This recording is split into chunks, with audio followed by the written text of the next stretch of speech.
Hi Oilers, Jennifer Gilman again. I get to show you in this video how to make things. So we're going to go over how to make a roller, how to make a spray, how to make lotions, how to fill a veggie cap, and how to use that diffuser. Are you ready?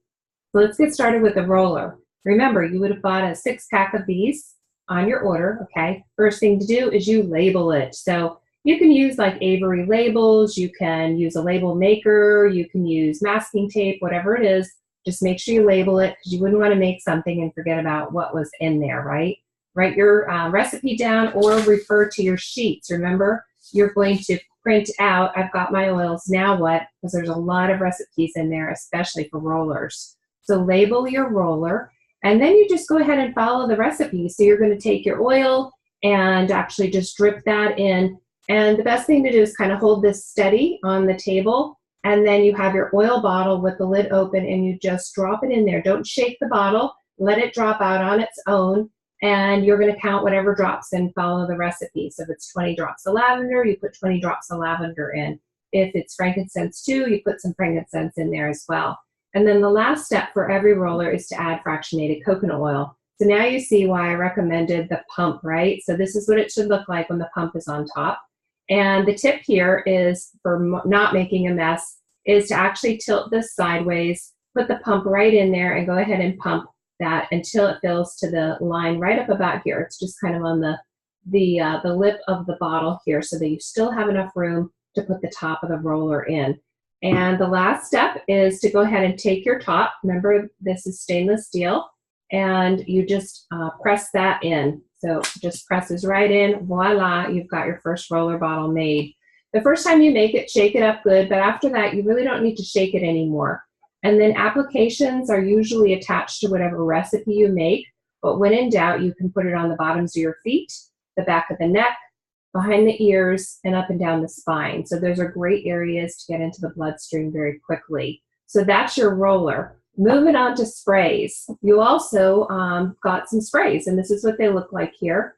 And what I chose to do with this one I happen to have some cinnamon. This is a great spray that I carry around for me to kind of curb the appetite. So I just spray it in my mouth. So I've got actually just 5 drops of cinnamon in here, and the rest is water. But there's all sorts of recipes for sprays. One of my favorites to get people started on is your own On Guard hand sanitizer. So you take this 1-ounce sprayer and you add 10 drops of On Guard essential oil in there, and then top it off with water. Now, if you want to get a little fancy, you can use a little bit of aloe vera gel. And with something this size, only about 1/4 of the container with aloe vera gel and the rest water, and then you can shake it up and use it. All right, so that's for a hand sanitizer. That's your sprays. Now moving on to lotions. We didn't talk about this yet, but I love to suggest everyone to put this unscented lotion in your cart when you first get your kit, because you're going to want to play around with making lotions. And this is unscented so that you can use your oils to make your own lotions. A container this size, which is only 1/4 ounce, I would just squirt that right in the container and only put 1 drop or 2 drops of essential oil in there. So just squirt that right in, put the different essential oil in there, maybe a drop of frankincense and a drop of lavender, which is wonderful for the skin. I'd mix it up with a popsicle stick, and then you can have a travel size lotion with you. You can also save different containers like the jelly jars and wash them out. Just make sure it's either in a hard plastic or a glass container or metal, something like that, so that it's not a flimsy plastic because the oils would eat through it. So that's your lotions. Moving on to the veggie capsules. This is amazing. When I first saw this, I was just like, who invented this? Many of the oils that you might be taking, you might not like the taste of it.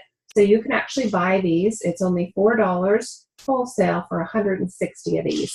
And the way you would do that, say it's maybe Digest Zen oil and you don't like that taste of it possibly. I like the taste of it now, but I didn't originally. So I would actually just take this little veggie cap, you uncap it, you see how that is there? You uncap it, you put a few drops of essential oil in there, cap it up, and then you take it just like any other pill, and you can just go ahead and do that. So that's very handy to have these veggie capsules around. The last thing is your diffuser I want to tell you about. Each diffuser is slightly different as far as how much water it takes and how much square footage it's actually going to be extending to within your house or wherever you have it. Now, all the diffusers, though, you're just going to fill up with water to the fill line. So you just put water to the fill line. This is a great one. This is my favorite one. It's the Lumo. And you see the red dot there. And the petal is the same way. So you just fill it to the fill line. And then you add your drops of essential oil. You put the lid back on, okay? And then you can play around with the different buttons. There's always a button to turn the light on or off, and also a button to cycle it through the different times. This one does 2 hours, 5 hours, and 10 hours. If I keep pressing the button, it'll go 2, then 5, then 10, and then off. These are cool mist diffusers, so don't worry about the safety of it. If it runs out of water or runs out of time, it will automatically shut itself off. So I hope you learned a lot and continue oiling up. Bye for now.